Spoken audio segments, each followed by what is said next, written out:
locos de la azotea. Una nueva edición de Radio Azotea. Bit.ly en un punto de la ciudad, /Radio Azotea. Desde una azotea con la distancia correspondiente, ¿no? Si el Ministerio de Salud Pública pide 2 metros, yo exijo 5. Somos Radio Azotea. Nos gusta, nos agrada la magia de la radio. Los primeros mensajes de la tardecita de hoy. Vía Instagram, @Radio Azotea, o nuestro perfil en Facebook. Que esto sale desde una azotea.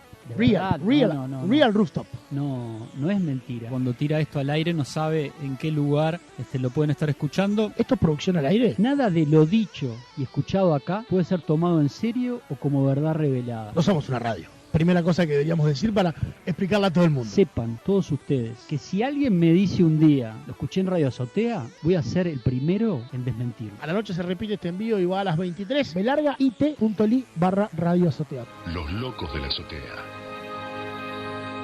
1 minuto pasa de las 6 de la tarde.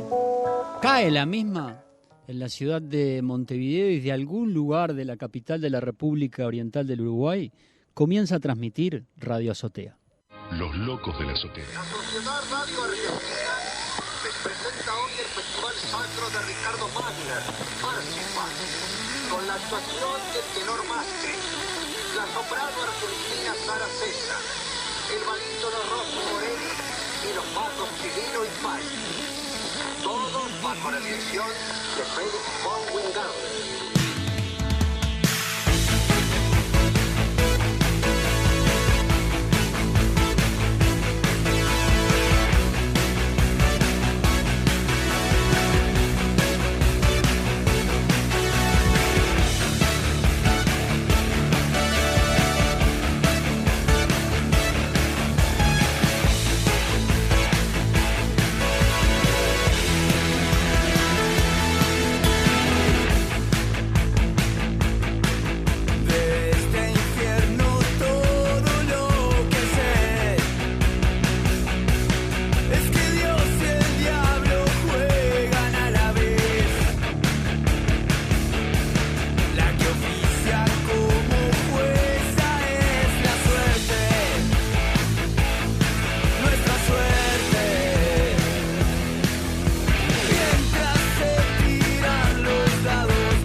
El corito ese es lo mejor.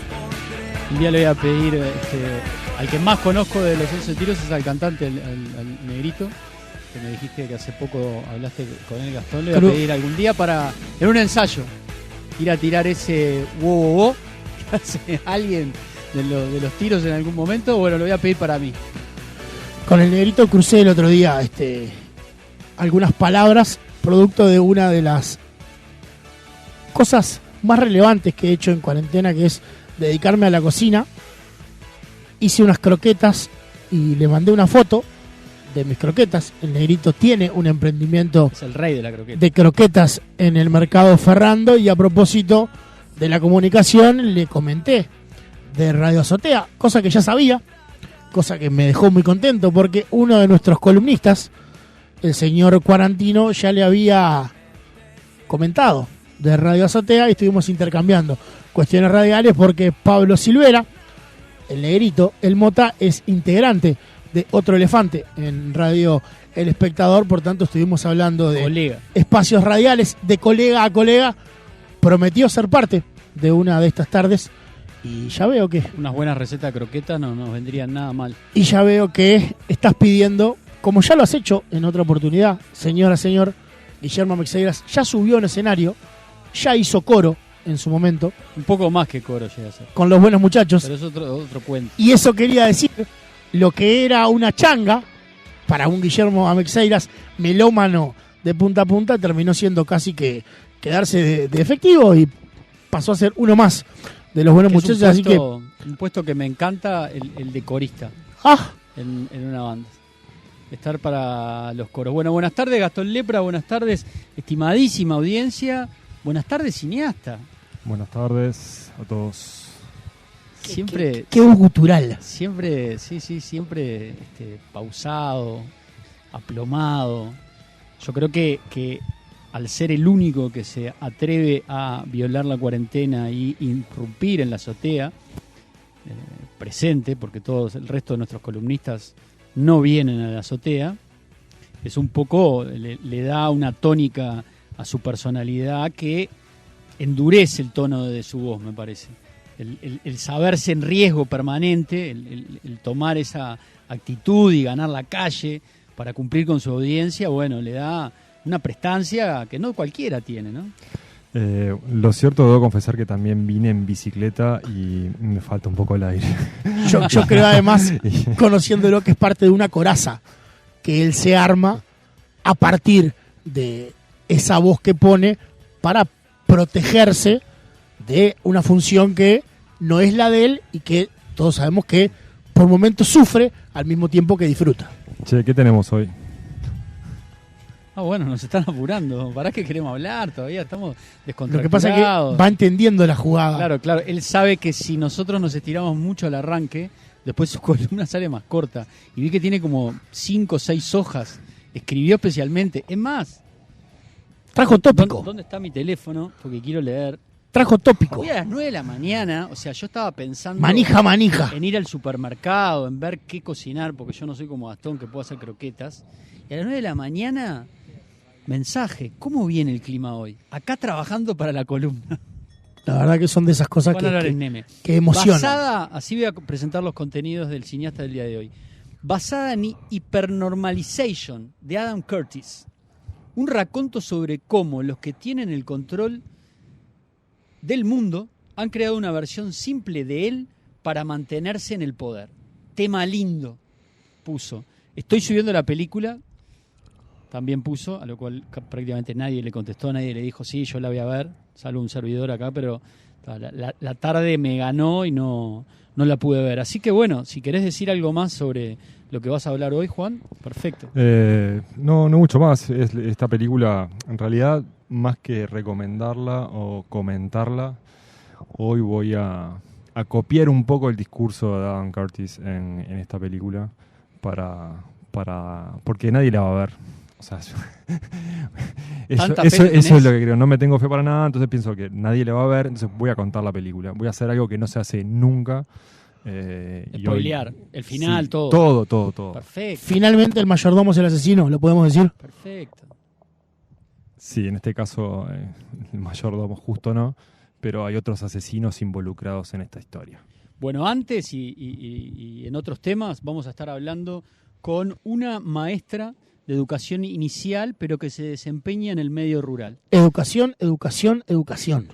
Ayer fue, básicamente estuvimos hablando ayer en el programa, antes de la conferencia de prensa que dio el presidente de la República, sobre que se iba a plantear la vuelta de a poco a la escuela. Finalmente todos la vimos, y si no la vimos ya prácticamente todos estamos informados.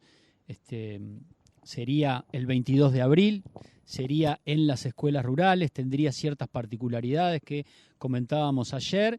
Y bueno, no sé. Yo entendí bien, serían escuelas rurales dejando a Canelones exento como departamento. Sí, Canelones, y no sé si hay alguna escuela en el Montevideo rural que es considerada escuela rural también, pero Canelones seguro. Canelones queda por fuera y no el resto de, en este caso, los 17 departamentos, porque Montevideo tampoco está en esa lista de departamentos con escuelas rurales que podrían empezar. Digo en condicional porque las reacciones de los sindicatos de la enseñanza no han sido de las más positivas. Pero nuestra intención hoy es acercarnos a esa realidad. Yo estaba pensando, lo que quería decir cuando Gastón me interrumpía recién, era que no sé si a ustedes les pasó, y le hablo a la audiencia, que en su grupo de WhatsApp empezaron a comentar, ¿no?, sobre la escuela rural, ya desde nuestra visión acá de montevideanos, ¿no?, desde el ombligo capitalino. No, pero ¿cómo? ¿Y qué esto y tal? Y somos todos expertos, y todos sabemos, y todos dominamos exactamente el medio rural, cómo se comporta en el caso de las escuelas, y si es realmente importante o no es importante. Entonces, con Gastón, hoy de mañana, después de recibir las órdenes del cineasta, pensamos, ¿no?, en una ida al supermercado donde él iba en una acera y yo iba enfrente en la otra, y nos íbamos gritando de acera a acera. Dijimos, ¿por qué no buscar una maestra rural? y que nos cuente cuál es su realidad.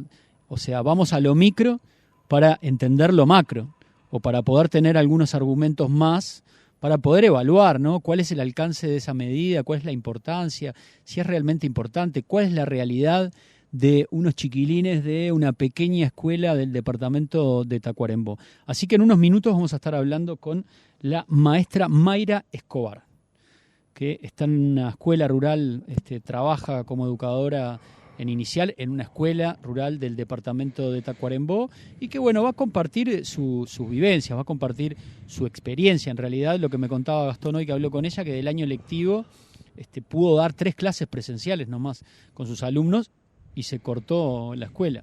En realidad esa fue la primera maestra con la que hablamos, que era una maestra en Cardona. Mayra tuvo la chance de tener 2 semanas. Ajá. Tuvo 10 clases presenciales. En este año tiene chicos de 3 y 4 años, educación inicial. El pasado año tenía otros cursos con alumnos más grandes y claramente se ve en una encrucijada, como hablábamos el otro día con Matías Rótulo, que tuvo que cambiar su planificación para secundaria. Claramente aquí las reglas han cambiado y todo lo que significa educar a niños tan chicos, imagínense si uno lo tiene que hacer a distancia. Y bueno, de eso estaremos conversando con Mayra Escobar en un rato cuando ingresemos por primera vez en el interior profundo, porque uno no puede contar al Bush Doctor como el interior, si bien está en Maldonado, porque es de la casa y aparece consecuentemente lunes, miércoles y viernes. Sí lo hemos hecho con el exterior, hablamos con Los Ángeles y con Madrid, pero será la primera vez que rompamos fronteras montevideanas en esta radio Azotea, que tiene sus redes sociales.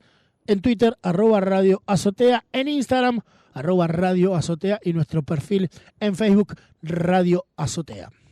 Bueno, nos vamos a ir a escuchar algo de música. Antes, corto, ya que está el cineasta, no sé si vieron los detalles del operativo de corredor humanitario que se va a hacer que es todo bien, es muy cinematográfico, por eso quiero aprovechar al cineasta. Vieron que hay un barco de bandera australiana que está fondeado frente a Montevideo, que tiene, no sé, la mayoría de su pasaje todo coronavirósico. Estuvieron los médicos, hace poco bajaron a 2 o 3 pasajeros, y se va a hacer mañana un corredor humanitario, porque mañana llega un avión de Australia, entonces se los va a desembarcar en medio de un mega operativo. Pero cuando decís corredor, decís gente a los costados del camino. Capaz que corredor sanitario debería decir, no humanitario. Okay. Capaz que estoy errando la expresión. Es uno de los caballitos de batalla de Ernesto Talvi, exacto, que viene hablando desde la posibilidad de que esto sucediera, que ahora definitivamente ha sucedido. ¿Les interesa el detalle o no? Sí, claro. No les interesa. ¿Pero lo podés leer con voz de Ernesto? No. Porque es buena la voz de Ernesto. No tengo esa es capacidad. buena la voz de Ernesto. El comunicado de prensa arranca, voz de feriante tiene. El comunicado de prensa arranca diciendo: el Ministerio de Relaciones Exteriores coordina con el Ministerio de Salud Pública, el Ministerio de Defensa, el Ministerio del Interior, el Ministerio de Transporte y Obras Públicas, el Ministerio de Economía y Finanza, un corredor humanitario, no estaba mal lo que decía yo, que evacuará a 112 pasajeros australianos y neozelandeses del buque Greg Mortimer. Tiene un nombre el buque, Mortimer. Tremendo. Bueno. El guionista de Dios en coronavirus casi que no ha fallado. Y tomarán un vuelo hacia Melbourne en un avión especialmente equipado y con personal médico a bordo. Esta operación asegurará el regreso de los pasajeros a su país con todas las garantías sanitarias para ellos y para la sociedad en general. Debajo pueden encontrar los detalles de esta operación, así como información relevante para la cobertura periodística. Atención, colegas. O sea, es un traslado, básicamente, del barco al aeropuerto. Es un traslado, sí, pero no es cualquier traslado. Bueno, no lo minimices. No le ponga, es un traslado. No es un traslado. O sea, van a subir 170 personas. Hay un barco del horror fondeado frente al puerto de Montevideo. Sí. Apestando por todos lados. Van a hacer un corredor humanitario. Nuestro canciller Ernesto Talvi, en un tanque, junto al ministro de Defensa Javier García, encabezará la caravana. Estamos con Javier. Pero ahí le estoy poniendo un poco de color. ¿Sabes lo que pasa? Ahora, sí. Que el cineasta minimiza es el típico uruguayo. Ah. Toma esa actitud en este momento, y si esto no sucediera y lo sacaran en un 109 Paso Carrasco rumbo al aeropuerto estaría a los gritos. Mirá lo que están haciendo. La gente está contaminada y nos están sacando en un 109 del aeropuerto. Exactamente de la misma manera. Pero, Bueno, definitivamente, que el documento de identidad del cineasta dice República Oriental del Uruguay. Yo no esperaba menos. sí, he leído comentarios esta semana en Twitter de gente que dice, ¿por qué nos tenemos que hacer cargo de esta gente? Imponentes, ¿no? Y gente diciendo, pero esos 3 pacientes de coronavirus, ¿los tenemos que contar entre los pacientes o los no sé cuántos que tiene el barco? ¿Los tenemos que encontrar en los pacientes? Nada, cosas surrealistas. Y te hago voy rápido con esto. Otra del uruguayo.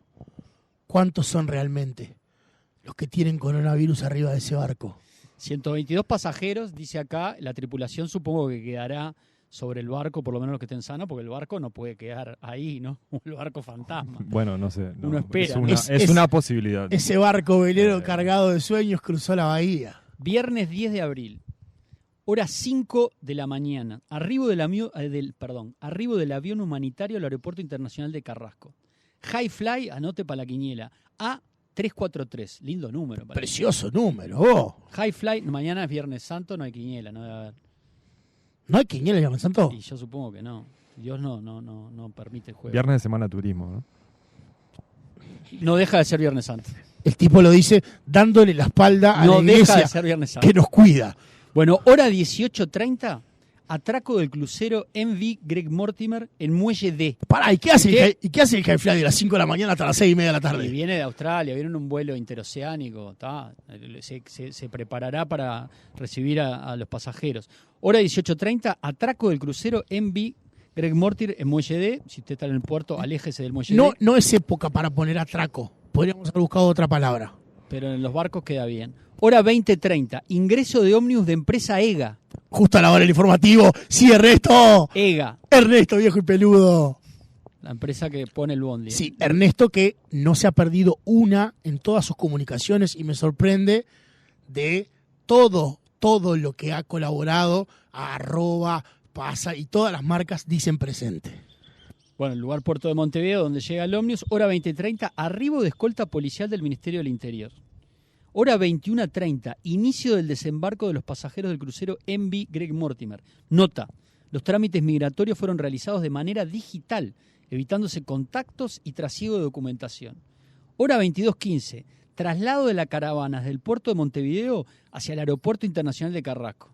Ahí va Larry arriba en su helicóptero, el ministro de Turismo, van todos ahí, todos van. Lo que van a hacer los Hora informativos mañana. 23, llegada de la caravana al Aeropuerto Internacional de Carrasco. El ingreso se hará directamente a pista, portón 1, sin manipulación de equipaje para evitar contacto. Hora 22:50, salida de ómnibus con escolta policial hacia el lugar de desinfección determinado, ómnibus y chofer. Manguereada. La hora del helicóptero, ¿viste? Que Aparece pasa siempre a esta hora. Bien. Para mí no están Sí, cuidando a nosotros. es él. Hora 1:40, partida de vuelo humanitaria. Información relevante para la cobertura periodística, por si usted, amigo periodista, va a ir. Los medios de comunicación podrán realizar la cobertura periodística del puerto de Montevideo detrás de un vallado especialmente dispuesto a 300 metros del buque. ¿Cómo tira una cámara a 300 metros, ciñasta? Yo no iría nunca. Espere. ¿Cómo tira una cámara? Contésteme lo que le pregunto. Bueno, ¿Cómo depende tira de un qué zoom a cámara 300 que metros? tengas y qué Un zoom que puede tengas. tener la televisión uruguaya. ¿Cómo tira 300 Sí, metros? sin ningún problema. No, más o menos. Ahora, Ahora, de todo esto es irrelevante, Pero ¿no? totalmente, Es obvio. como una especie de show. Por Perdón eso- que voy a terminar. por eso lo está leyendo. Perdón que voy a terminar. En el aeropuerto Carrasco podrán tomar imágenes desde la terraza. Se ve bien de ahí, se ve precioso. El Estas mejor aeropuerto medidas del mundo. están previstas para garantizar la seguridad de todos. Ministerio de Relaciones Exteriores, Y, Dirección de perdón, Prensa. ¿Te y hay enlace llegó de cada- uno del Vilar de Bo también o es solo para los del barco? Pero los del Vilar de Bo, ¿por qué harían un corredor humanitario para sacarlos en un avión y enviarlos a Australia? No, bueno, los podrían llevar a un lugar para uruguayo. aislarlos. ¿O qué hicieron con la gente del Vilar de Bo? Y ¿Alguien sabe? aparentemente el Vilar de Bo tiene, por lo que yo escuché, yo estoy repitiendo, Sí. yo no tengo ni idea, aparentemente el Vilar de Bo es lo suficientemente amplio y tiene un espacio como para aislarlos a los 22 que están contagiados.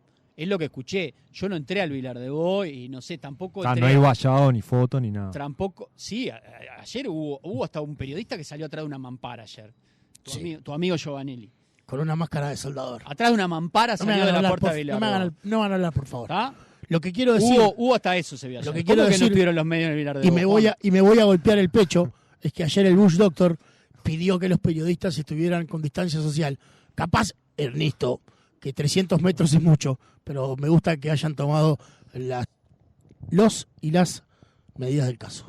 Bueno, vamos a escuchar algo de música, algo más para decir. Si ya te lo veo enojado con la noticia, con la información. No. Se la tiré porque tiene ribetes cinematográficos.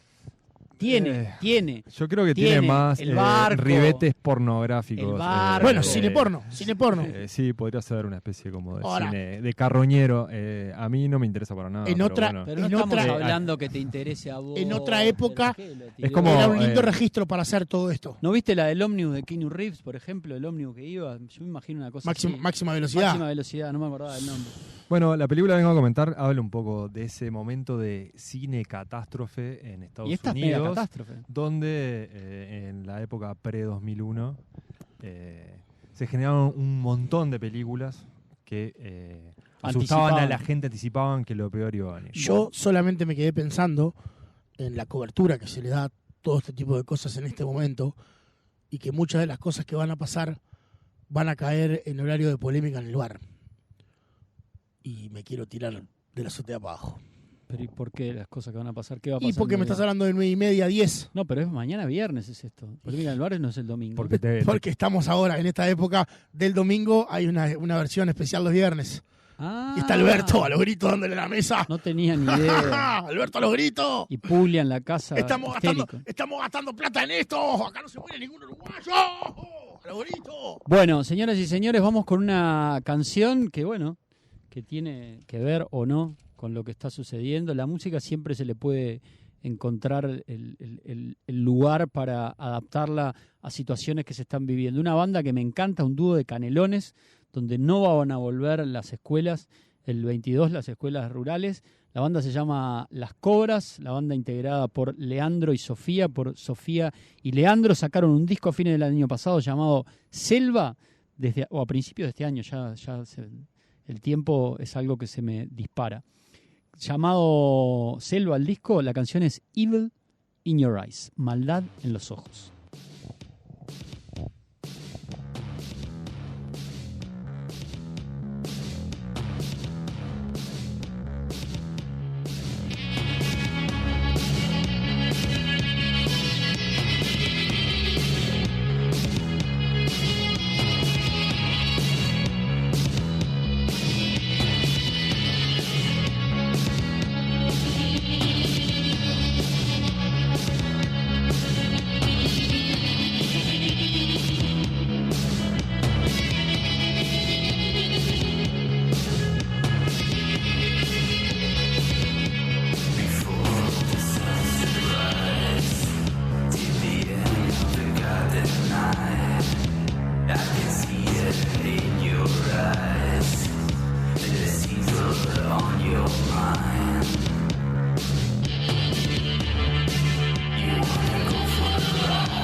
Las Cobras, entonces, desde la ciudad de Canelones, haciendo la canción Evil in Your Eyes desde el álbum Selva.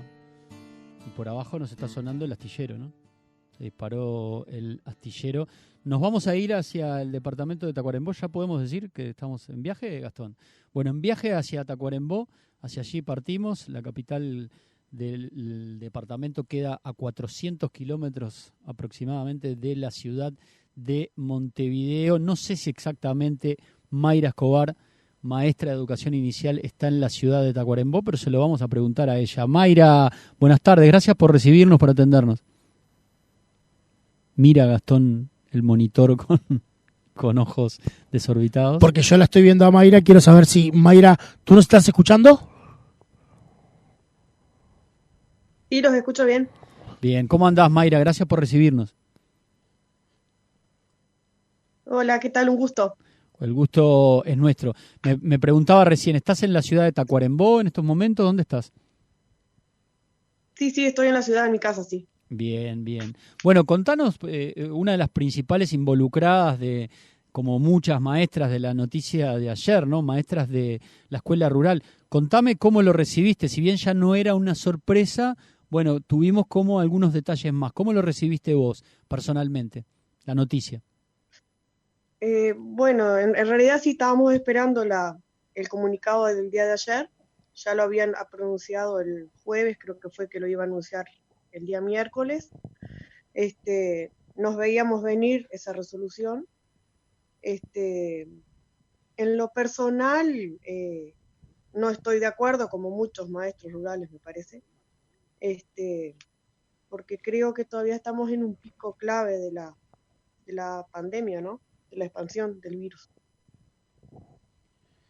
O sea que en lo personal para vos todavía es una medida de que se toma demasiado pronto y que pone en riesgo a una población que de repente, por el hecho de, ahora te voy a pedir algunos detalles, que me cuente dónde queda la escuela, pero por el hecho de repente estar en zonas aisladas, que está más a resguardo, quizás vos, por ejemplo, y es la pregunta que te voy a hacer, ¿vos viajás de Tacuarembó hacia la escuela todos los días? ¿Cómo es tu rutina cuando tenés que dar clase? Sí, yo me movilizo diariamente en moto, hago 104 kilómetros por día, porque para donde trabajo no hay línea de ómnibus, entonces está en conducción propia. Por eso también es ese pensamiento quizás de que de repente, bueno, de la ciudad podés llevarlo para el campo, sin intención por supuesto, pero bueno, me imagino que además de vos habrá otra maestra, quizás haya una cocinera que viaja, gente que va de otros lados, ¿no? Sí, en realidad en mi escuela soy solo yo, soy maestra y directora, soy unidocente. En la actualidad tengo un niño de 3 años y 2 niños de 4 años que viven un poco alejados de la escuela, unos 2-3 kilómetros más o menos. Y la auxiliar que también vive cerca, pero digo, son 3 kilómetros por ahí. Bien, ¿y cómo es la realidad? ¿Cómo era el día a día antes de que se cortara la escuela? Acá, claro, en Montevideo mucha gente no se imagina cómo es una escuela rural, cómo un maestro atiende al mismo tiempo, tiene que atender a niños de diferentes edades. En el caso tuyo son pocos, pero en otras escuelas hay más. ¿Cómo es el día a día? ¿Cómo es una jornada cuando las cosas eran normales, no?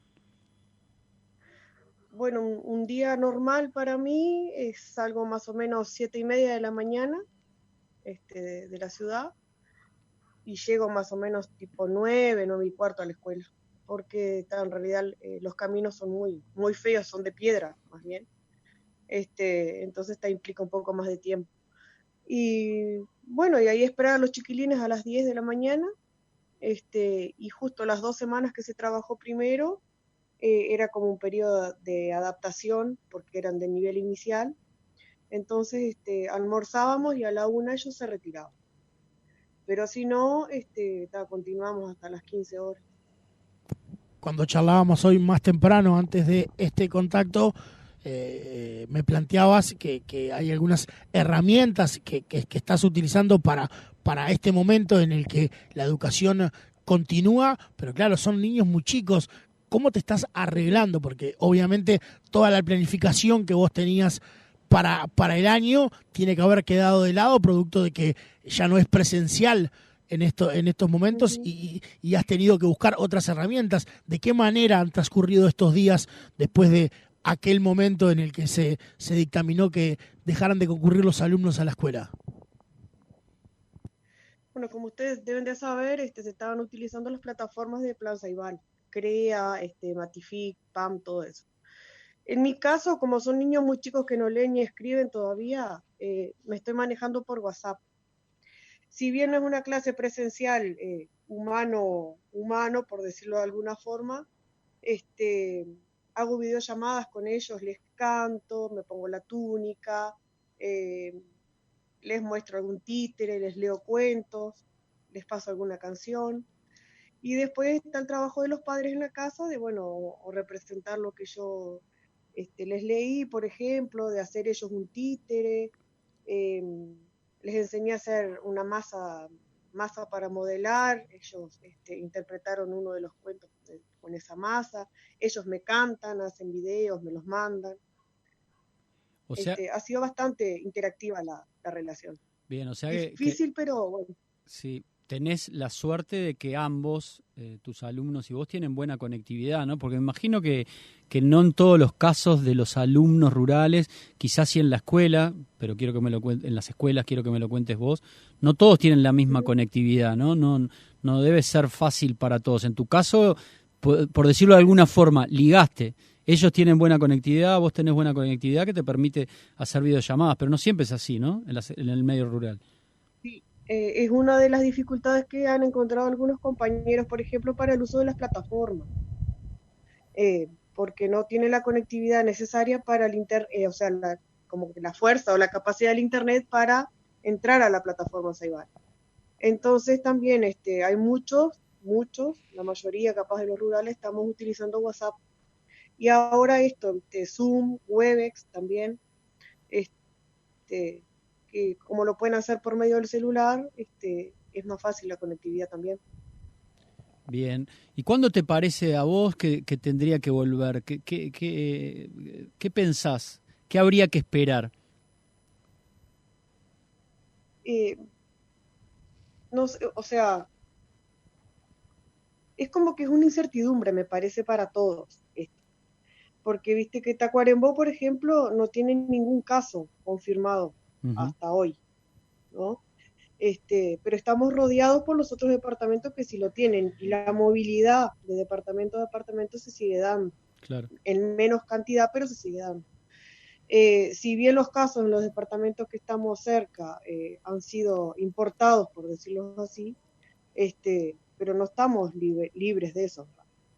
Por ejemplo, compañeros que están para el lado de Melo, por decirles algo, que son la mayoría de las escuelas rurales para ese lado, les implica moverse en un ómnibus, 40, 50 personas, más niños, más auxiliar, y no hay una posibilidad de, ponerle 2 ómnibus para que vayan más espaciados, que no se choquen, que no se toquen, que no se respiren encima.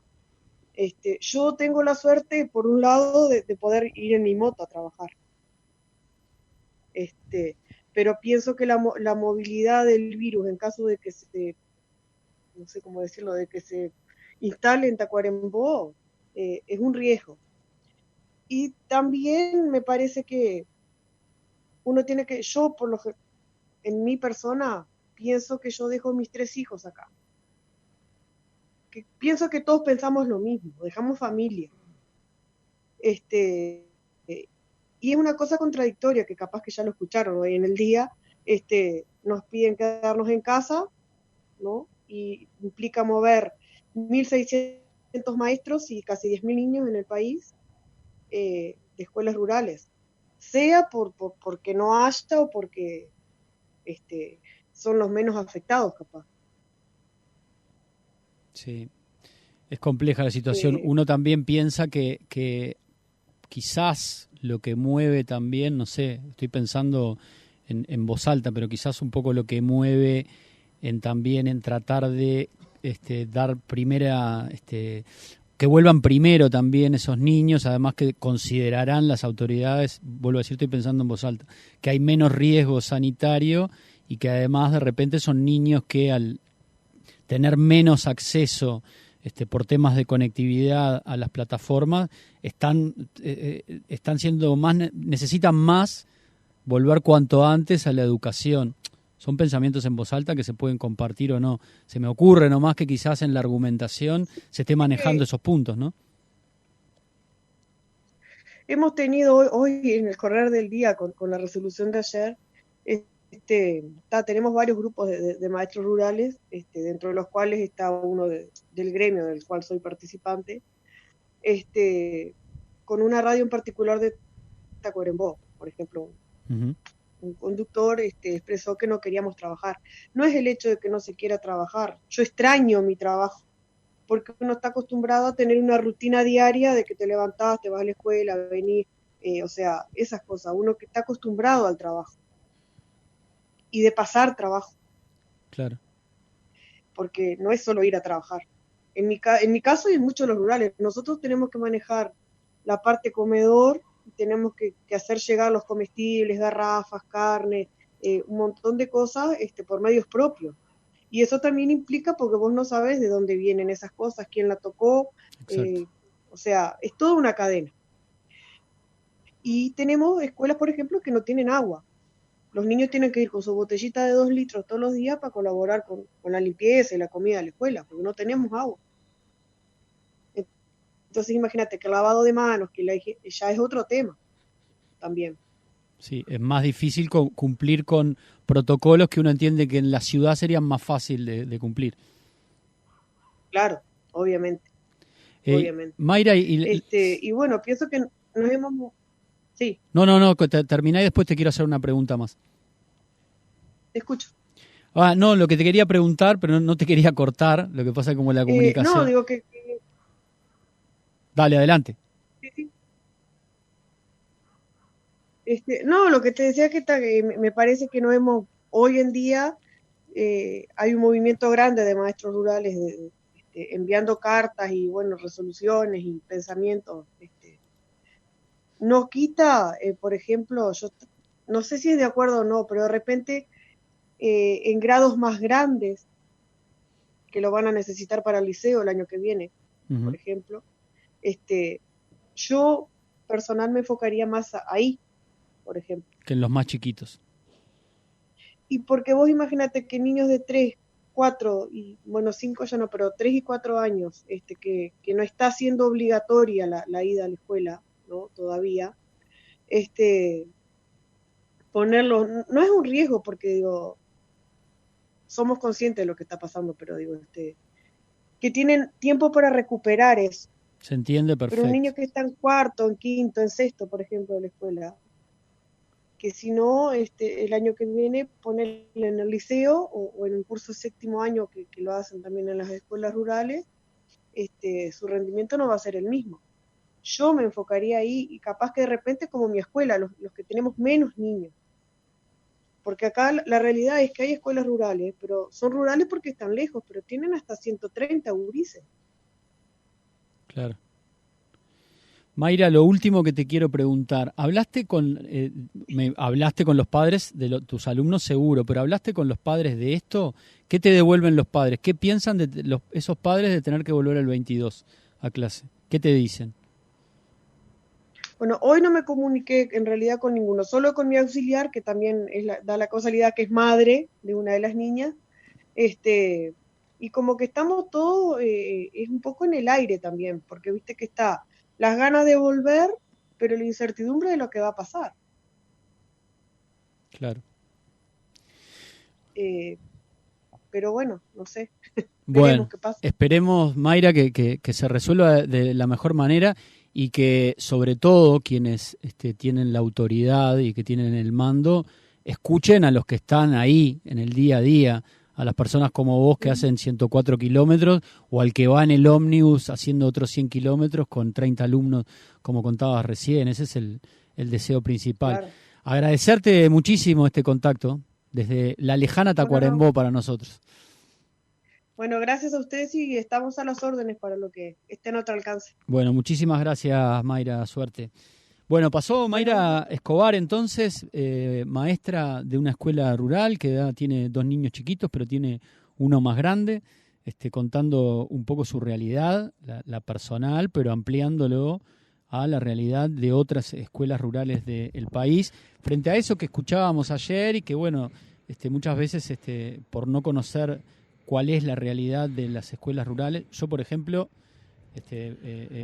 tengo más presente las escuelas rurales como la de Mayra, que esa escuela rural que en un ómnibus van de repente 30, 40 alumnos. Sí, ¿no? esa me sorprendió. Pero existe, sí, nos estamos enterando que existe. Sí, y me sorprendí también con esa cuestión de una maestra haciendo 100 kilómetros por día y vuelta. Me hacía más a la idea de la convivencia de maestra, directora. Bueno, en este caso ella es maestra y directora a la vez, junto con su auxiliar y la cocinera, esperando a los alumnos, incluso con alumnos conviviendo en ese lugar que una dar, persona que hace 200 kilómetros por día para ir a trabajar. La mayoría viajan. Es muy común, quien ha viajado por rutas nacionales por todo el país, es muy común a la hora de salida de la escuela encontrar a la maestra en la ruta que está esperando el ómnibus, que de repente caminó 5 kilómetros de la ruta hasta donde queda la escuela, o la fue a buscar un vecino, sí. Y es muy común verla, y bueno, y entre la gente de afuera es muy común parar, levantar a la maestra y llevarla al pueblo, ¿no? Yo te contaba la hoy, maestra y el policía, son 2 personajes que en el interior se para cuando están en la ruta. Yo te contaba hoy de mañana que mi prima es cocinera en una escuela rural rumbo a Talariras, en el departamento de Colonia, y que el ómnibus que la deja más cerca la deja a 2,5 kilómetros, y lo que hace es dejar su bicicleta en la columna de la parada del ómnibus, se sube al ómnibus, va a su casa, y cuando regresa al otro día reza para que su bicicleta esté ahí para hacer esos 2,5 kilómetros, que a veces, y como decía Mayra, los hace con 4 kilos de polenta y 2 docenas de huevos, que son los que lleva para realizar la comida para los chiquilines. Y quiero aprovechar también para mandarle un beso grande a Romina, que es maestra de una escuela en la Ruta 2, rumbo a Cardona, que es con quien hablamos hoy por la mañana, y después, producto de esta situación que estamos viviendo, uno de sus hijos tuvo un malestar estomacal y me dijo, disculpa, pero me voy a dedicar la tarde a quedarme con mi hijo, el más chico, quedará para otra oportunidad. Y lo otro que quedé estupefacto es con ese Amexeiras, tacuaremboense, que empuñó un micrófono hoy por la mañana y dijo, no quieren laburar acá los maestros. Pero yo, ¿por qué? No, digo por tu colega. El colega tacuaremboense, lepra. Yo tengo esa actitud. El colega, el lepra de Tacuarembó, te voy a dejar afuera del juego, el lepra tacuaremboense, que empuñó el micrófono hoy por la mañana, se aprontó el mate en la radio, se le prendió el rojo y dijo, claro, los maestros no quieren trabajar, quieren seguir de vacaciones, y así arrancó y puso un tema y volvió a los gritos ahí por la mañana. Y bueno, hay de todo. Como en la viña del Señor. Sí, esa es la frase que le va a molestar a Álvarez. Voy a hacer que el cineasta es como nuestra audiencia, porque nosotros en realidad no sabemos exactamente quién está del otro lado escuchando, y como no manejamos mucho el tema de la comunicación que llega de afuera, ¿qué pensó el cineasta en una frase? No me haga un decálogo, un tratado sobre la entrevista que hicimos recién, sino en una frase. ¿Qué conclusión sacó sobre lo que nos contaba Mayra? La verdad que estaba repasando todo esto que escribí y no escuché nada. Bueno, no voy a inventar no con voy a una audiencia del así, sombrero. Con una audiencia así que podemos esperar. No voy a improvisar, voy a ser totalmente honesto. Bien, muy bien. Escuché casi nada de la entrevista. Espero que la escuches grabada mañana cuando publiquemos el programa número 11. Nos vamos con una canción y nos metemos con su columna cineasta y con esa película llamada no sé cuánto, Hypernormalism, ¿sí? Hypernormalization. Hyper. Vamos a escuchar a El Astillero, nuestros Crosby, Still, Nash & Young criollos, el trío conformado por Franny Glass, Garo Araquelian y el señor Diego Presa. Sacaron 2 discos en su carrera, que ya tiene un par de años. El primero eran versiones de canciones de los 3, llevada a ese trío de guitarras que suena impresionante. Y en el segundo disco, que para mí es lo más interesante y mucho más jugado, a pesar de que el primero me gusta, se dedicaron a hacer canciones originales.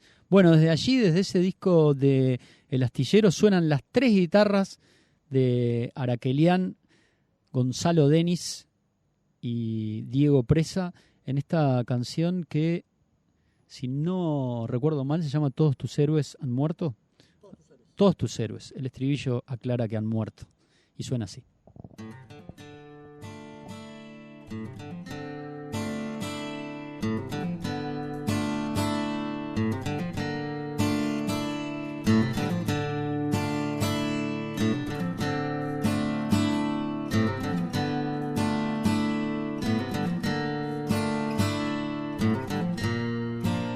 En pocos años todos tus héroes habrán muerto. La tierra vacía de promesa y misterio. Aunque nunca sepas si te irás primero, tendrás que ser vos el que robe el fuego.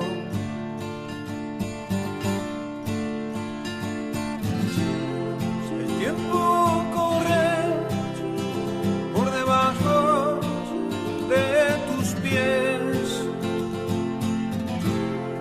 Querés llegar a tocarlos y no podés.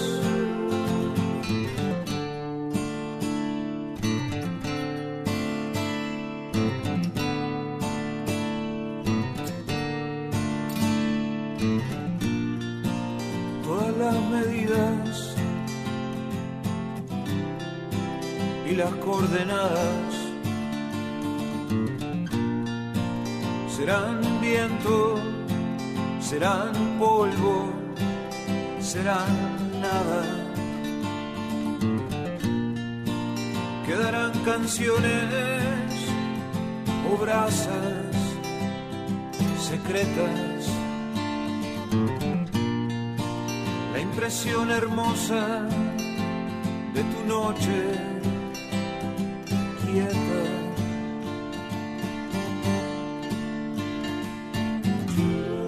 El tiempo corre por debajo de tus pies. No te animas a rozar el filo aquel. Fuego crece ya debajo de tus pies. ¿Querés volver a salvarte otra vez?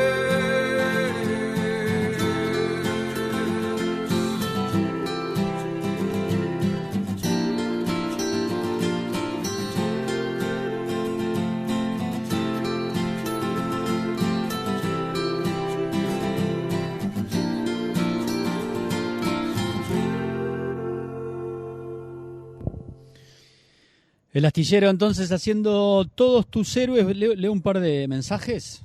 ¿Quieren? Me gusta mucho el feedback. Una oyente que dice: estoy con el cineasta. Me cae bien. Pero no en cuanto a que no le dio ni pelota a la nota, sino estoy con el cineasta. Es porno. La caravana humanitaria para sacar cine porno, ¿no? Como decía el cineasta. Y este otro mensaje que llega dice así: sobre lo que le preguntaba a Guille de la conectividad. Hoy una maestra de Montevideo me dijo que es muy relativo. Ella trabaja en una escuela de contexto crítico y de su grupo solo 3 acceden a la plataforma Ceibal. No tienen Ceibalita, la usaban en la escuela y ahora nada.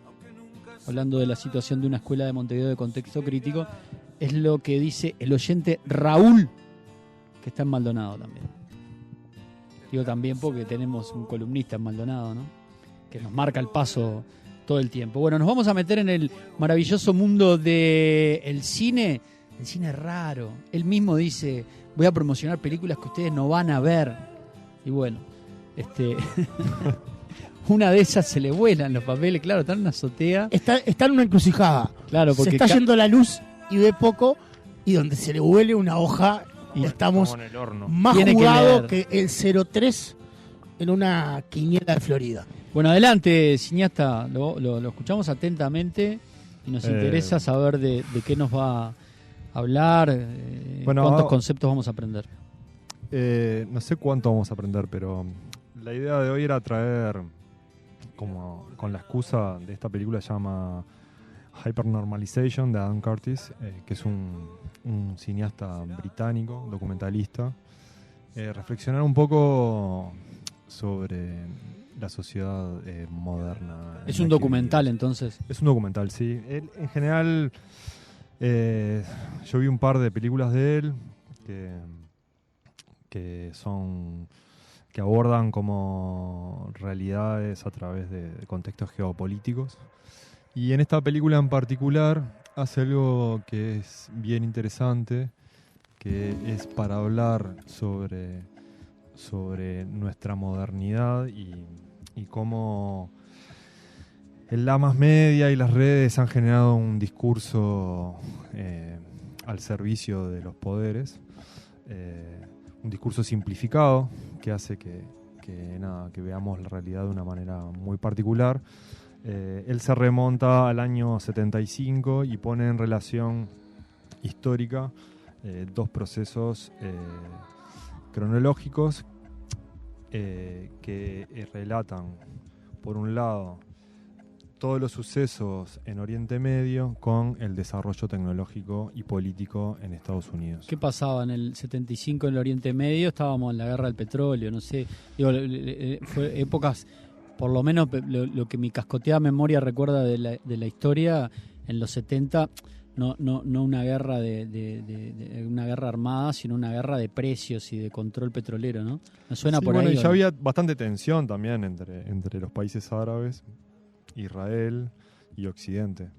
Y uno de los protagonistas de esta historia es Assad, que es el presidente sirio, el expresidente, o sea, el padre El padre del que está ahora, que es terrible. Y este era terrible también. Claro.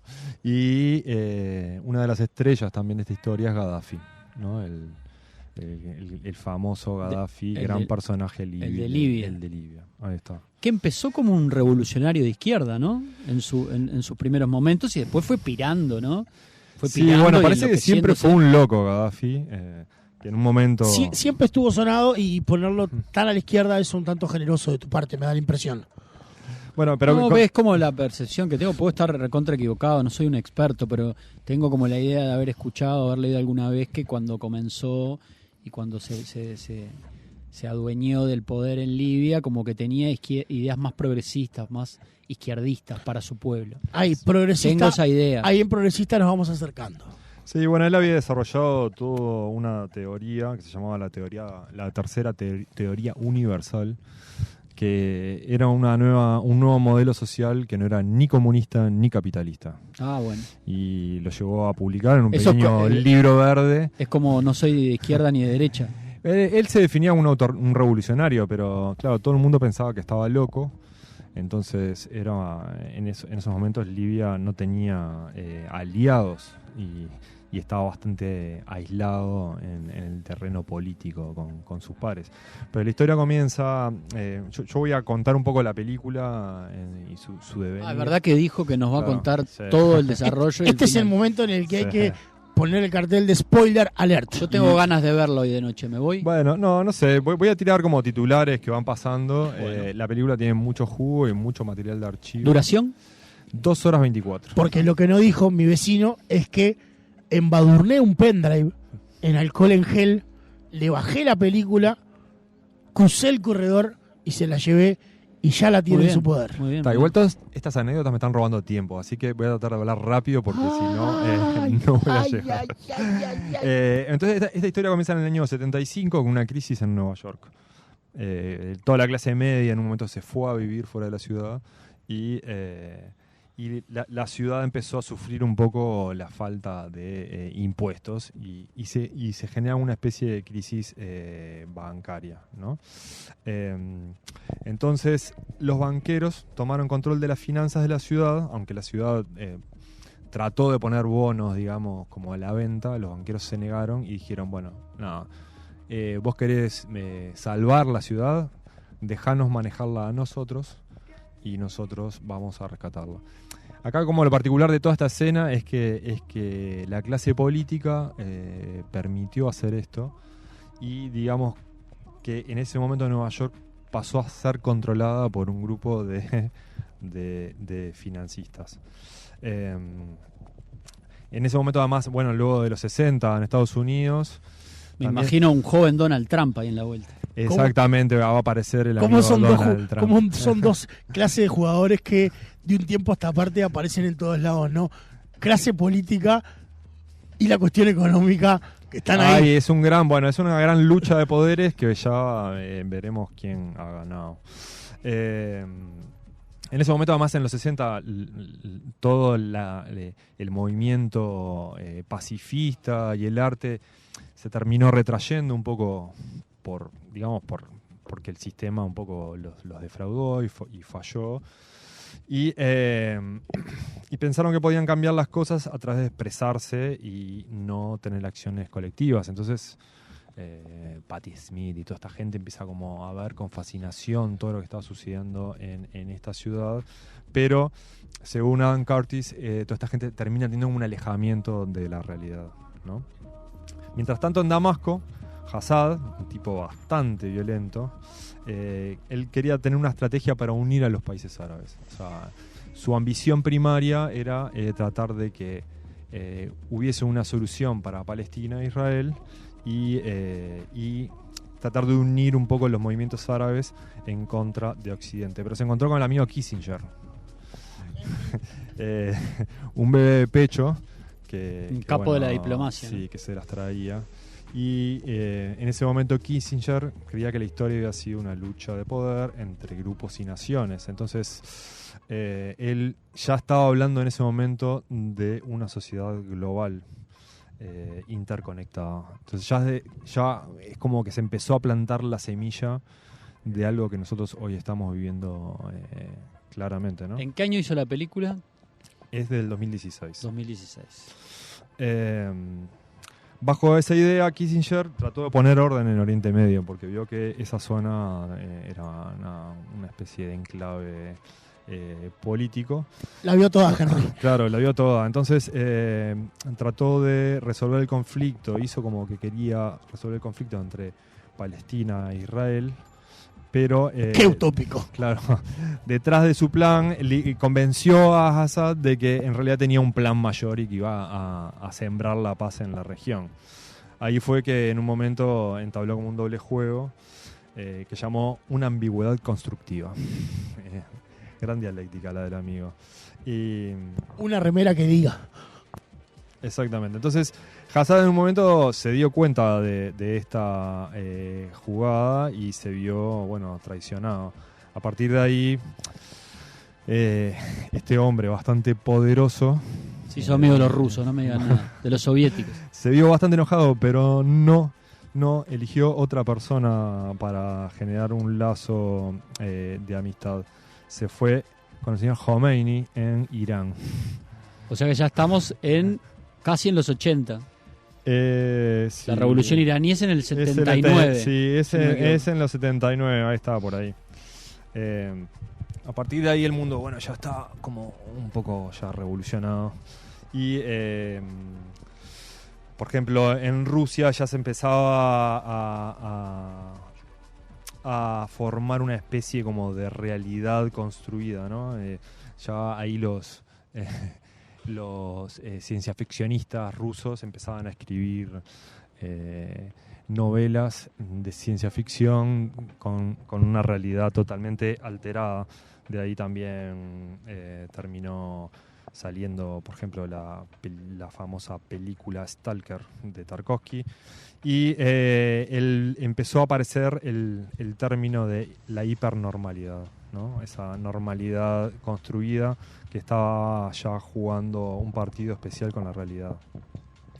Ya en los 80 se da un suceso bastante, digamos, complicado, que es que los cristianos libaneses masacran a los refugiados palestinos. Y ahí Israel, que estaba como cuidando esa zona, no hace nada para evitarlo. Entonces Reagan decide mandar fuerzas de paz a la región, pero Assad ve esta movida como una especie de ataque, y ahí es donde termina entablando con Khomeini su alianza. Khomeini ya tenía una idea que después va a ser como una moneda corriente en lo que queda de la historia, que es, él ya hablaba de la bomba de los pobres, o sea, a partir de esa idea terminan naciendo los suicidas, algo que además era bastante contradictorio porque el Corán no habilita, digamos, no ve con buenos ojos el suicidio, pero Depende de la biblioteca o no. bueno, al final terminan como doblando un poco la biblioteca y hablan del mártir que se sacrifica por la causa. Como tantas otras cosas que el Corán no ve con buenos ojos, ¿no? Pero bueno, los suicidas no estaban, no había. Claro, no existía el tipo con el ese chaleco concepto. que iba y se inmolaba y se llevaba un montón de gente puesta. Y ahí, en ese contexto, luego se da la guerra de Irak y los primeros suicidas terminan cargando ómnibus con escolares o niños liceales y los terminan mandando al campo de batalla en Irak para abrir caminos en los campos minados. O sea, mandaban a estos niños a volar por los aires para que los ejércitos pudieran entrar. Qué gente linda. Sí. Bueno, todos estos niños Hermoso hoy en grupo día humano. son héroes, ¿no? En Irán tienen una plaza y una fuente que emana sangre constantemente. Qué bueno. Precioso. Eh, Nadie les preguntó. Bueno, mientras en América los bancos ya se habían fortalecido y bueno, digamos la economía ya estaba un poco mejor, y ya las ideas de que las finanzas o el sistema económico era la herramienta de control de la sociedad se estaba empezando como a instalar, ¿no? Trump, digamos, ahí aparece y es uno de ellos, es uno de los primeros que empieza a comprar. Imagínense una Nueva York destruida, empieza a comprar edificios abandonados y Acomodándose el jopo el tipo. claro, y convence a los bancos que le presten plata para hacer hoteles de lujo. Entonces empieza a ser como una movida de dinero donde él no pone un solo peso y con esa especulación Sí, Donald. se termina convirtiendo en millonario. Mientras como la tecnología se desarrolla y todas estas empresas financieras empiezan a recolectar data y generan redes de información invisible para la gente. Esa información se va a volver crucial en nuestra historia, ¿no? También en el movimiento ahí californiano, unos ex tomadores de LSD que se llaman tecnológicos utópicos se cuelgan con la idea del ciberespacio. Otro nombrón. Sí. Y bueno, bajo esta idea ellos piensan que pueden desarrollar una especie de utopía donde la revolución se puede volver a dar y así, bueno, empieza a desarrollarse Internet, este mundo lírico donde todo podía ser libre. Pero algunos se dieron cuenta que estaban equivocados y un grupo de hackers empieza a hackear estas computadoras para mostrar la información online del crédito de deuda que estas financieras estaban recogiendo. Aquí se empieza a configurar un nuevo poder que trasciende la política. Y bueno, acá entra en juego Gaddafi, ¿no? Los americanos. O sea, vuelve Gaddafi. Sí. Gaddafi estaba ahí, bueno, con su teoría, la tercera teoría universal, pero nadie básicamente le daba pelota. Y los americanos necesitaban un enemigo imaginario para construir la idea de que América podía liberar el mundo del mal, ¿no? Y a Gaddafi ese juego le iba a encantar, porque bueno, lo iba a convertir, digamos, en una figura global famosa. Entonces ahí se da uno de los primeros atentados terroristas, donde se atacan 2 aeropuertos en el año 85, el aeropuerto de Roma y el aeropuerto de Viena. Por más que todas las agencias europeas pensaban que Siria y Assad y su enojo estaba detrás de este ataque, los Estados Unidos apunta a Gaddafi. Y Gaddafi no niega nada. Pero ya se sabe que no fue él. Bueno, Estados Unidos insiste en que en realidad las pruebas iban contra Gaddafi. Y a él le sirvió. Pero las pruebas reales eran contra. Son como las famosas armas de fabricación de bombas químicas que tenía Saddam. Exactamente. Que propiciaron el ataque del año 2003, ¿no? Y acá un ególatra como Gaddafi le calzó justito y lo paró de pecho y salieron todas las fotos. Todo esto empieza como a configurar una narrativa que va a terminar con no me vas a hacer no me hagas así con la mano porque no va a redondear yo en este te dije momento, que no iba a redondear, o sea, no va a redondear. Déjame déjalo ser. Claro, a vos te hablo, Guillermo. Entonces se empieza a generar una narrativa que bueno, que la veremos ya repetida varias veces, ¿no? O sea, discursos de los políticos diciendo. Para que te hagas una idea, Guille, forma. esto es como la película de Jaime Ross, 3 millones, que van 40 minutos de película y vamos 0-0 con Francia. Bueno, la película dura 2 horas y pico y estamos en la mitad recién, así que tomalo con calma. Bueno, estos atentados, voy a tratar de apurar, ¿no? Así, porque... No, Juan, para nada. No hace frío y estamos acá. Sí, tranquilo nosotros. A la gente le interesa qué dicen los oyentes. Estamos pasando por un buen momento comunicacional. Bueno. Esta escena donde hay atentados y las pruebas van todas dirigidas a Siria y Estados Unidos dice que es Gaddafi, se repite un par de veces. Y en el año 86, Estados Unidos decide atacarlo a Gaddafi, ¿no? Atacar a este super villano del mal. Porque en realidad, no podía manejar las consecuencias de atacar Siria, que era el verdadero responsable de estos atentados, ¿no? Gaddafi no tenía amigos, no tenía alianza, entonces era como bastante fácil de construir esta idea de supervillano. Ahí también en los 80, en Estados Unidos, empieza a desarrollarse un concepto bastante interesante que va a terminar como... dominando esta idea que se llama la gestión de la percepción, ¿no? Y algunas agencias terminan filtrando documentos sobre avistamientos y ovnis a fanáticos. Y se termina generando una especie de base de datos de luces en el cielo. Y toda esta teoría se ve respaldada por estos documentos clasificados que efectivamente decían de que los extraterrestres nos estaban visitando.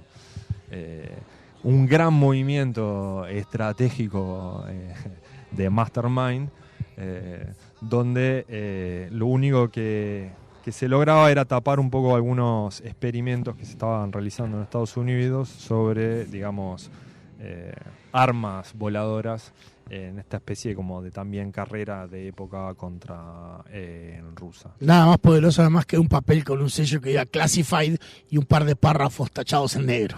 Bueno, claro, y el éxito de esto también termina generando un campo fértil para que la realidad y la ficción comiencen a volverse un poco difusas y esta gestión de la percepción se vuelva una línea exitosa dentro del gobierno americano y obviamente un arma de manipulación. En ese momento también en Estados Unidos un banquero que se llama Larry Fink. Sí, Larry. Decide construir una supercomputadora gigante. Agarra un pueblo y construye una computadora de esas con millones de datos y el fin de la computadora era analizar lo que estaba sucediendo en base a la historia y hacer una especie de predicción de lo que sucedería para controlar las inversiones. Fue un éxito. Y esta computadora llegó a manejar el 7% de la riqueza mundial. ¿Me siguen? Hay como una línea. ¿Hay Sí, una sí, idea? sí, sí, Bueno, sí, sí. está. Porque además ahora, después de pasar un rato por el poder político y armamentístico, empieza a aparecer el del billete nuevamente y todos están sentados alrededor de la misma mesa esperando que aparezca ese provolone para picar, porque recién estamos en la picada de todo Estamos esto. en la picada. Y en esa efervescencia también hay gente que empieza a experimentar con otras cosas. Psicólogos agarran una computadora y les empiezan a cargar respuestas de la psicología más básica. Entonces, bueno, se realiza un experimento donde un psicólogo que había cargado un programa sienta a su secretaria y la pone a charlar con esta especie de Nobel inteligencia artificial. Y la máquina lo que hacía básicamente era responder con una pregunta lo que te decía el que estaba escribiendo, o sea, el método más básico del psicólogo. Y lo que pasó fue que, aunque la secretaria sabía qué estaba haciendo y el programa que había sido escrito por su jefe, en un momento empieza a conversar con la computadora y le dice, por favor, ¿me puedes dejar solo? ¿Por qué? Porque, bueno, empieza a tener una charla interesante y se empieza a ver reflejada en esas respuestas, en esa comunicación.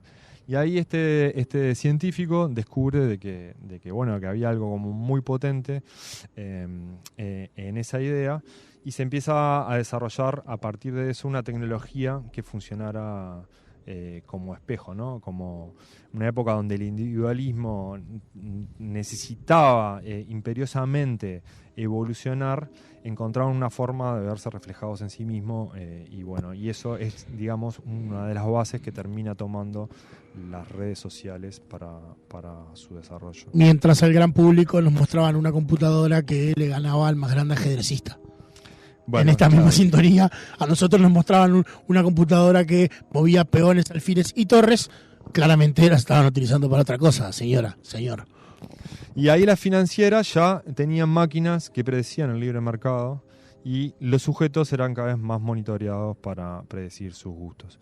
Volviendo a Oriente Medio, hay otra bomba en el 88, se vuela un avión de Panam en Escocia, todas las investigaciones de nuevo a Siria, pero 18 meses después las agencias americanas vuelven a decir que había sido Libia, ¿no? Porque Estados Unidos y Gran Bretaña necesitaban a Assad, el presidente sirio, como aliado para su guerra contra Irak. Y Gaddafi, que no tenía nada que ver, otra vez posó para la foto con su metralleta loco de la vida.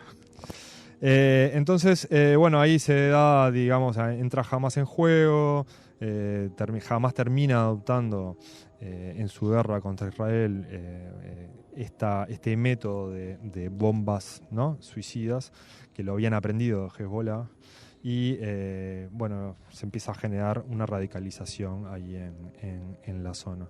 Ahí gana Netanyahu, Benjamín, las elecciones. Él estaba en contra del proceso de paz, justo lo que jamás quería, así que bueno, todo el escenario se vuelve fértil para esta especie de guerra que todavía, bueno, nos sigue azotando, ¿no? En un lugar donde la paz no va a suceder nunca, que de un lado esté jamás, es una cosa que es una delicia.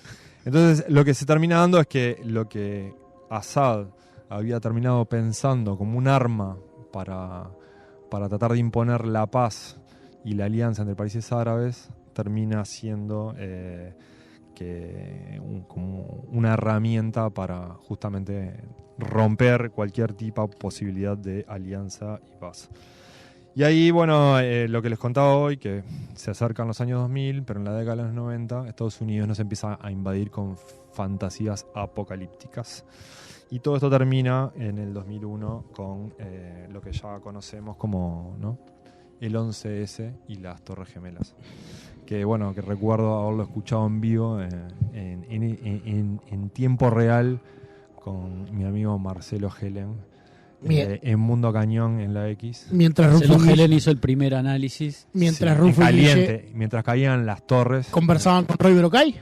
Estábamos con Roy Berocay hablando del sapo Rupert. Bueno, ¿qué dijo Helen ese día? Yo fui a la primera persona que escuché decir dos palabras que hoy por hoy todos las tenemos internalizadas, que fue Bin Laden. Osama Bin Laden. 3. Y bueno, y ahí más o menos la historia ya alguno se la acuerda. Bush empiezan a pergreñar el ataque a Irak y la caída de Hussein. Las famosas armas químicas. Que aquí, y los bueno, vuelve laboratorios otra, de destrucción ahí masiva. está. Hoy vuelve Que vuelve hablamos, una nueva historia de ficción donde un informante de la agencia británica termina aportando las pruebas de que había armas químicas en Irak que estaban siendo embaladas en esferas de vidrio con gas sarín. Pero en ese momento alguien dentro del MI6 se da cuenta de que esa historia la Ese conocía es el de algún servicio de lugar. inteligencia inglés, ¿no? Sí. Y empieza a notar de que había grandes similitudes entre la película... Ah, pero para. ¿Nos vas a contar el final? No, entre la película La Roca con Nicolas Cage. Excelente, con Sean Connery. Ahí está. La de Alcatraz. Y que en Stanley- realidad el gas sarín no se embalaba en esferas de vidrio y que todo esto había sido robado por informantes de una película americana. Stanley Goodspeed.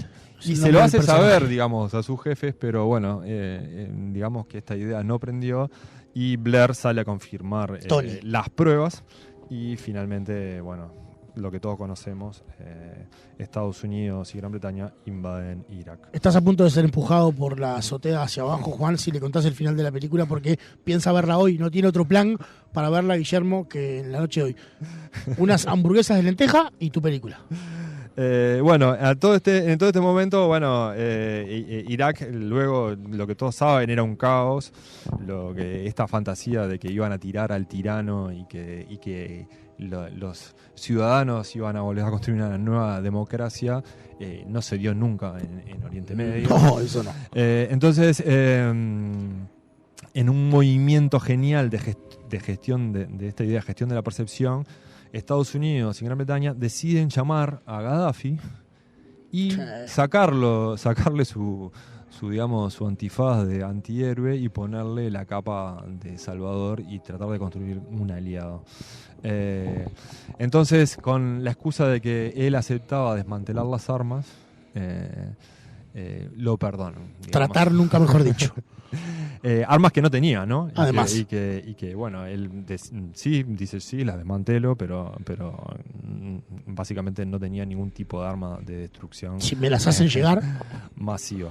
Que Y venga también le FedEx. dice, bueno, aceptá haber sido uno de los autores de estos atentados y te sacamos las sanciones. Y él dice, bueno, dale. Y en ese plan, digamos, maniqueo de ser una especie como de personaje, se termina dando toda esta gran ficción que no termina llevándolo a ningún lado. Lo que pasa acá es que con toda esta mentira que pública de que las armas no existieron, la gente dejó de creer en la política. Y las masas, en esta especie de corrida de descrimiento, empiezan a refugiarse en el ciberespacio. Y acá aparecen los famosos algoritmos, ¿no? Los algoritmos que dominan la red y su función básicamente es predecir el comportamiento humano.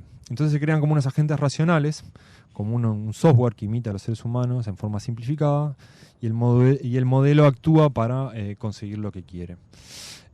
Una de las primeras utópicas del ciberespacio decía: el agente modelo siempre estará interesado en una versión de dibujo animado de lo que eres. Y a cambio, tú verás una versión animada del mundo a través de los ojos de la gente. Nunca sabrás para quién está trabajando. Y acá se empieza a desarrollar un poco la tecnología y la gente empieza a subir videos a la red. Y todo esto que parecía abstracto empieza a convertirse En real. En real. Sucede. Y no Aquella secretaria.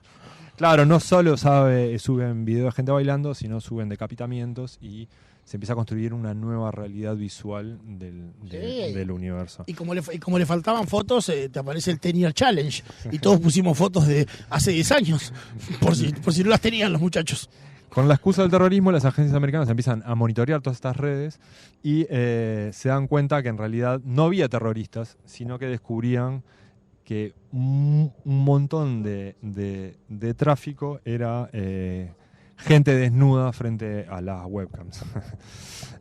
Chat roulette. Claro, y ahí vienen obviamente las redes sociales que estudian lo que la gente les gusta y le terminan alimentando con más de esa comida. Y la gente comienza a funcionar encerradas en burbujas que los aísla de un montón de otra cantidad, de una cantidad de información a la que no acceden. y las cadenas de información comienzan a excluir noticias que pudiesen desafiar las creencias preexistentes de estas personas. Y así, bueno, se configura lo que sería una de las peores predicciones, de los más pesimistas en los 80, que detrás de esta superficialidad de las redes hay un pequeño grupo de compañías que dominan, que consumimos y moldean nuestro pensamiento. Bueno, la historia sigue y no voy a contar mucho más porque... hay algo interesante, sí. Bueno, Gaddafi muere, lo matan los americanos. Le tiran una bomba con un dron y lo terminan captando los rebeldes de las primaveras árabes y termina muriendo. Es tan épico la conformación que hace Estados Unidos que dejaron además que fueran ellos los que lo hicieran, ni siquiera las manos se ensuciaron. Es todo genial. Bueno, y toda esta ficción, digamos, global, donde las mentiras son como moneda corriente, termina coronada por el señor Putin. Sí, Vladimir. Vladimir, en su afán de mantener el control y el poder, termina llamando a un señor que se llama Surkov, que era un tipo que venía del teatro. Y Surkov lo que hace es aplicar teorías avant-garde de teatro en la política. Y bueno, y a partir de ahí empiezan a manipular gente, empiezan a financiar partidos contrarios, a generar marchas de derechos humanos y generar una especie de nueva realidad. Básicamente el fin es manipular a la gente y dinamitar la percepción del mundo y de la realidad. Y bueno, voy a dejarle el final, me parece, a Guillermo para que, abierto para que hoy pueda ver la película. Excelente, Juan. ¿Por qué conté esta película así? Sí, quiero asociarla al día de hoy, ¿no? Y bueno, porque me parece que es interesante un poco tratar de ya que hoy la realidad muchas veces parece un juego. Está bueno saber cuáles son las reglas de este juego. ¿Está bueno? Sí, yo creo que sí. Si la idea es tener una percepción crítica y escuchar una conferencia de prensa del señor Lacalle, por ejemplo, donde termina... Hubo gran lío en las redes justamente ayer porque una periodista no le dijo señor presidente y le dijo Lacalle y fue golpeada en redes sociales por... una cosa ridícula, ¿no? Gracias por la pregunta. Por no... Mariana. Gracias, Mariana, le sí. dijo. Por no haberlo nombrado como presidente. Es muy buena tu pregunta, Daniel. Lo que pasa es que muchas veces esta simplificación de ideas que termina construyendo un relato, ya la hemos visto, bueno, por ejemplo en la campaña de Trump, con la que ganó las elecciones, se puede ver también en Macri, y también se puede ver en la presidencia actual, en cuando se le pregunta por qué no grabar, digamos, los grandes capitales, habla del capital como si fuese una cosa etérea y de repente... y que nos va a salvar de esta pandemia, y de repente hay gente que tiene 200 apartamentos alquilados y no va a salvar a nadie cuando termine, porque va a seguir cobrando un montón de dinero por su patrimonio. Entonces, la idea también es entender un poco cómo está funcionando esto, y creo que la película es una buena herramienta para eso. Lo que tiene de bueno además la película, y por cómo vos... la desglosaste, es que primero, para entender el juego, hay que conocer los jugadores. Y ahí también está un poco la clave de saber a qué están jugando. Y la pasamos a la analogía futbolera, que a todos nos queda muy bien. Y cuando vos ves el probable del equipo de Nacional del fin de semana, y sabés que en la mitad de la cancha juega Rafa García... No está más Rafa García. Pero te digo, para poner Rafa García y otro picapedrero, sabes a qué va a jugar Nacional. Ahora, si juega Neves y otro de buen pie, sabes con qué te vas a encontrar. Por tanto, me parece que la clave está primero en identificar los jugadores para después entender a qué están jugando. Creo igual que en el mundo de hoy, la analogía futbolera está en decadencia. Nadie se acuerda de Neves, ¿de qué? ¿De cómo jugaba quién? Perdón, es un desliz en medio de una conversación sesuda y analítica. Vos sabés que esto se va a terminar porque esto va a terminar en algún momento. Y ya me vas a pedir esa clave para ver un partido de Nacional y te voy a decir, esta es la clave. Voy a cambiar la clave y voy a poner, esta es la clave. Quiero decir algo más. No, porque esa es la clave nueva. Que me parece que siempre hay que todo está conectado y que siempre hay una conexión entre lo grande y lo pequeño. Bueno, muy bien. Y que los grandes movimientos políticos están vinculados a los pequeños twitters y a pequeñas movidas y todo está relacionado y que está bueno, me parece, pensar un poco sobre eso. A este pequeño programa también todo está conectado, Guillermo. 2 mensajes que llegaron cuando hace una hora atrás le pedí que redondeara. No, lo mal que está pasando, Guillermo. No, yo estoy pasando bárbaro, estás totalmente confundido. Uno de los mensajes que llegó fue que siga, la culpa es de los conductores, sí. Timing funesto. Sí, y el otro mensaje que me llegó fue, me dormí escuchando a este tipo y se me quemó la quinoa. Aburrido como mirar secarse la pintura.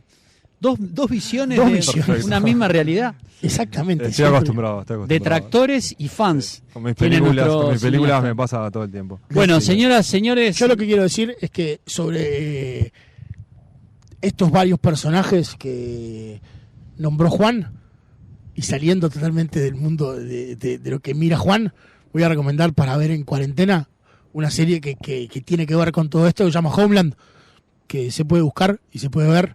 Ese entretenimiento puro y exclusivamente para estas noches que todos estamos puertas adentro. Va como en su 8ª temporada. Si no sí. Yo la descontinué en la primera. Cineasta, muchas gracias. Prometo que no cuento más películas. No, por mí trae muchas más porque estuvo excelente. Y para mí Assad era únicamente el turco el que jugaba en Vélez, por lo tanto he llevado información a mi domicilio. Bueno, señoras, señores, nos vamos. Mañana voy a cometer el dislate de decir nuevamente mañana Viernes Santo.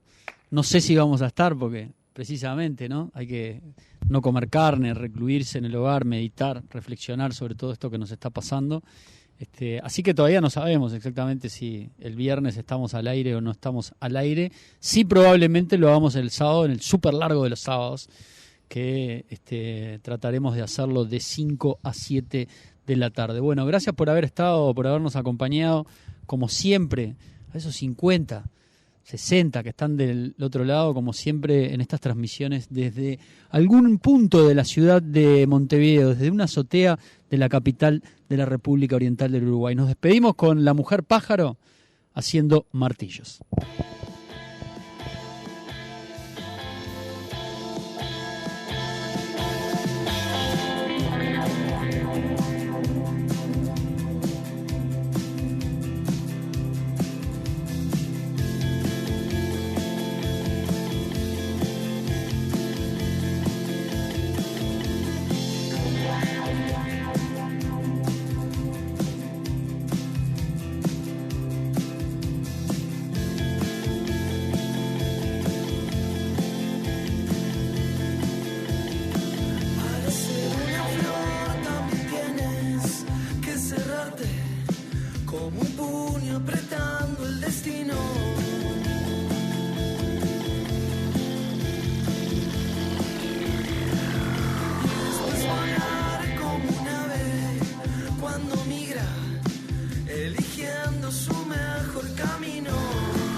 una nueva edición de Radio Azotea. bit.ly en un punto de la ciudad, /Radio Azotea. Desde una azotea con la distancia correspondiente, ¿no? Si el Ministerio de Salud Pública pide 2 metros, yo exijo 5. Somos Radio Azotea. Nos gusta, nos agrada la magia de la radio. Los primeros mensajes de la tardecita de hoy. Vía Instagram, @Radio Azotea, o nuestro perfil en Facebook. Que esto sale desde una azotea. De Real, verdad. Real Rooftop. No es mentira. Cuando tira esto al aire no sabe en qué lugar lo pueden estar escuchando. ¿Esto es producción al aire? Nada de lo dicho y escuchado acá puede ser tomado en serio o como verdad revelada. No somos una radio. Primera cosa que deberíamos decir para explicarla a todo el mundo. Sepan todos ustedes que si alguien me dice un día, lo escuché en Radio Azotea, voy a ser el primero en desmentirlo. A la noche se repite este envío y va a las 23. Me larga it.ly /Radio Azotea.